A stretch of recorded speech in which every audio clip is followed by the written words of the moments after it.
Hi. Don't fall for the YOLO illusion, the slow cultivation of happiness.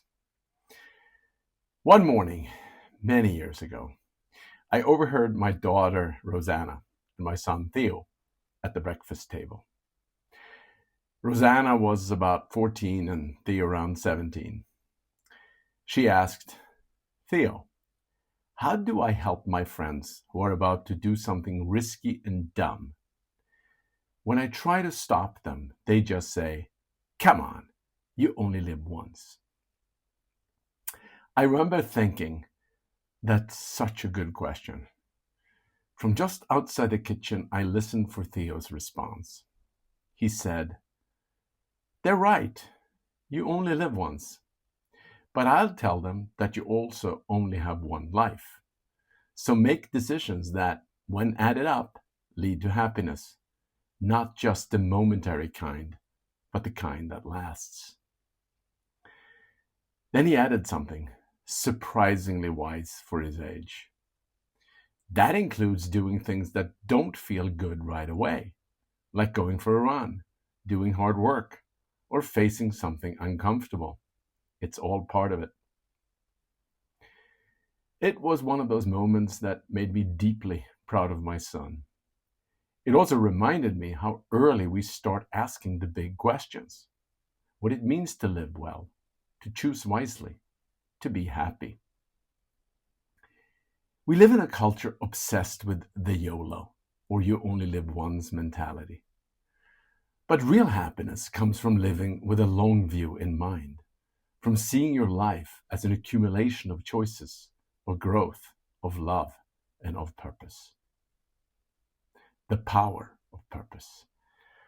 Aristotle defined eudaimonia as happiness that comes from flourishing through purpose and growth, a sense of well-being rooted in meaning and virtue. Modern psychology has reached the same conclusion. Psychiatrist Robert Waldinger, who leads the Harvard study of adult development, writes, happiness isn't a trophy we win or a place we arrive at. It's a journey worth taking.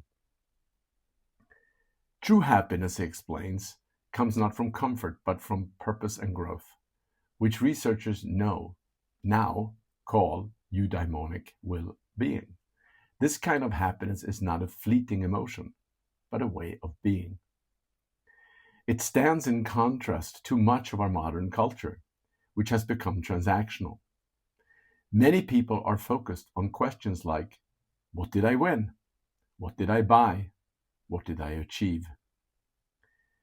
If you talk to someone who has won something big, whether a promotion, an award, or a championship, and help them unpack it, most will tell you the joy wasn't in the trophy.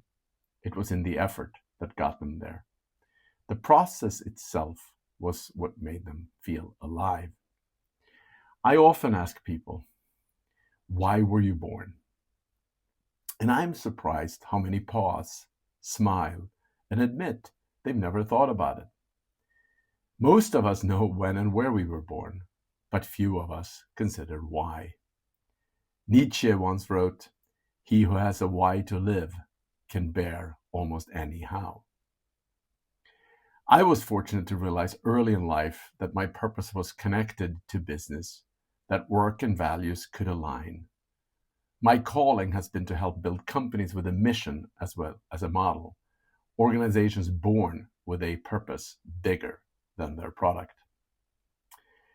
That idea has shaped my life and brought me close to others who share that belief, many of whom have become dear friends. As Waldinger reminds us, the quality of our warm relationships matters more than almost anything else. Happiness often begins close to home, with our parents, partners, children, and closest friends. These are the people through whom we most often experience joy. The same is true for those who belong to a faith or a community. It is less about dogma and more about connection, about feeling part of something larger than yourself. Life becomes lighter when we stop thinking only about ourselves and our own comfort. It gets lonely and dull when all we think about is what to eat and what to watch next. Happiness expands when we find a reason to believe in something larger than ourselves, something that pulls us forward and keeps us growing. The myth of pleasure. We all experience moments of pleasure that makes us feel deeply alive. A meal that delights us, music that moves us, a walk in the sun, laughter with friends. These are beautiful parts of being human, but they don't last. They fade. What gives those moments meaning is often the context around them. Sharing a meal with people we love, singing with others, or simply being present in connection are the experiences that linger. The pleasure alone is fleeting, but when it's tied to memory and relationships, it stays with us.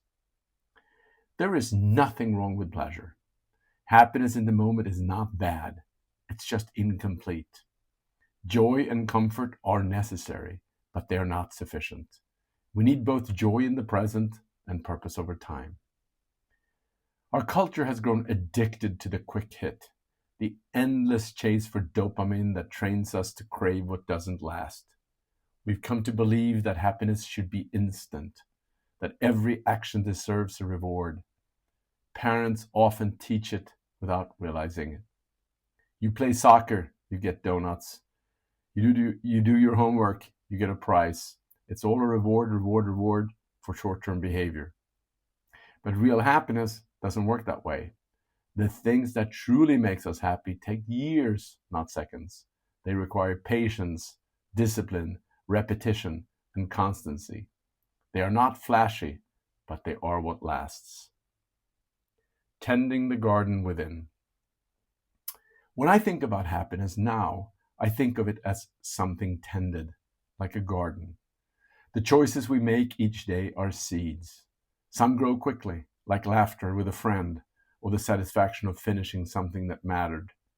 Others take time, even a season, requiring patience, forgiveness, and kindness in difficult moments. Some never bloom the way we had hoped, yet their remains nourish the ground for what comes next. Over time, if we care well for the life we're growing, something beautiful begins to take root. It's hard to feel happy if regret overtakes the landscape. But when we make peace with the past and plant toward a future we believe in, quiet joy begins to emerge. When we are young, we are generally filled with more dreams than memories. I think it's inspiring to stay filled with dreams even as we grow older, to look back with gratitude rather than regret, and to keep facing forward, planting new seeds for what might still grow. On the road to meaning. Whether we think of life as something we cultivate or something we navigate, perspective matters. I often picture it as driving, with both a rear view mirror and a windshield, what lies behind and what lies ahead.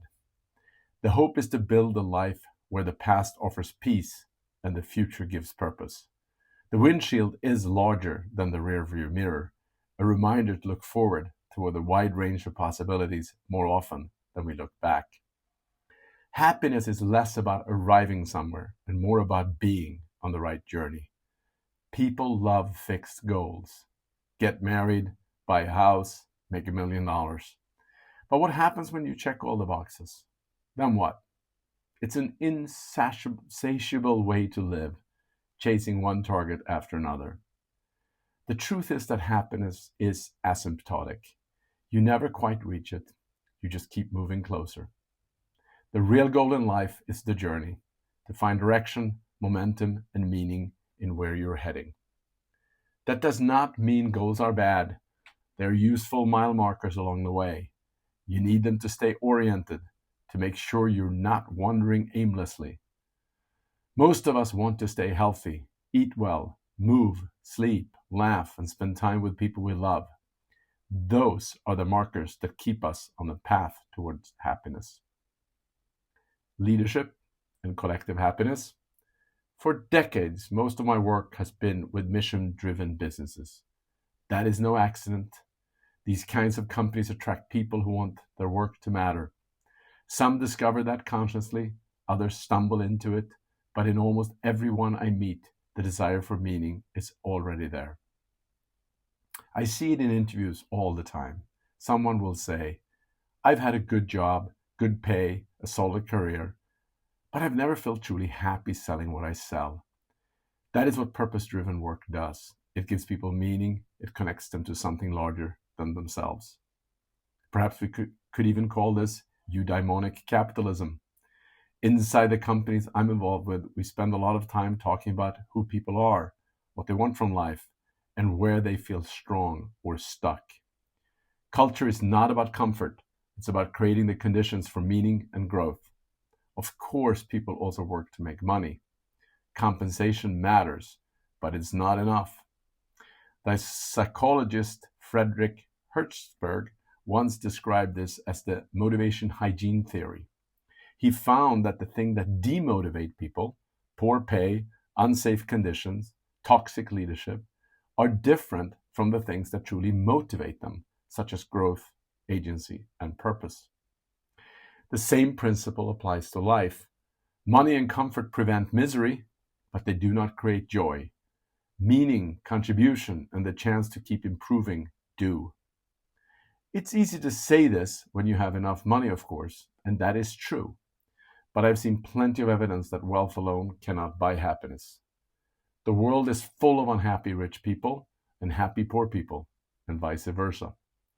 Perhaps, however, I will acknowledge, as the French novelist François Sagan once wrote, money cannot buy happiness, but I'd rather cry in a Jaguar than on a bus. Ultimately, happiness comes from alignment between what we value and how we live.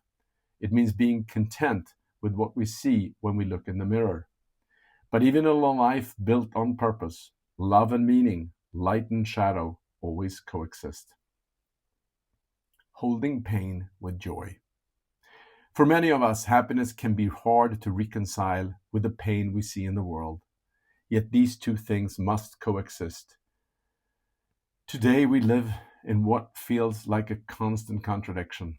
On one hand, many of us can build the lives we want, create families, maintain our health, choose meaningful work, and form lasting friendships. On the other hand, the world often feels heavy, and many of us worry about where things are headed. Those who feel pain most deeply often do so because love binds their happiness to that, of course. For me, much of my sadness is for the world my grandchildren will inherit. The more we love, the harder it is to look away. Yet that same love can become a source of purpose, inspiring us to encourage, uplift, and work toward a better tomorrow for all of humanity. True happiness requires holding the darkness without losing the light. Consider yin and yang, or the way music depends on the silence between the notes. Without silence, there would be no music. The wonder of human existence is always found in the balance between life and death, joy and sorrow, and the full embrace of both our suffering and our potential. The journey worth taking. In the end, happiness isn't something we arrive at. It's something we create through the choices we make, the people we love, and the purpose we serve. It's less about the trophy and more about the trying, less about the destination and more about the direction. When I think back to that morning at the breakfast table, listening to my kids debate what it means to live well, I realize Theo had it right. You only have one life, and the goal is not to fill it with moments that feel good, but to fill it with moments that mean something. Real happiness comes from the long view, the slow accumulation of choices that add up to a life that feels whole. It's an imperfect but worthwhile pursuit. So here are some questions to end. What moments in your life have brought lasting fulfillment rather than fleeting pleasure? And when you look back at your life, what experience have you had that you are now convinced contributed to your overall happiness, but really were examples of short-term pain for long-term gain? Things you are truly grateful for today, but perhaps weren't as they happened. If someone asked you, why were you born? What would you say? Please share your stories and help inspire and build a community of gratitude and long-term happiness. See ya.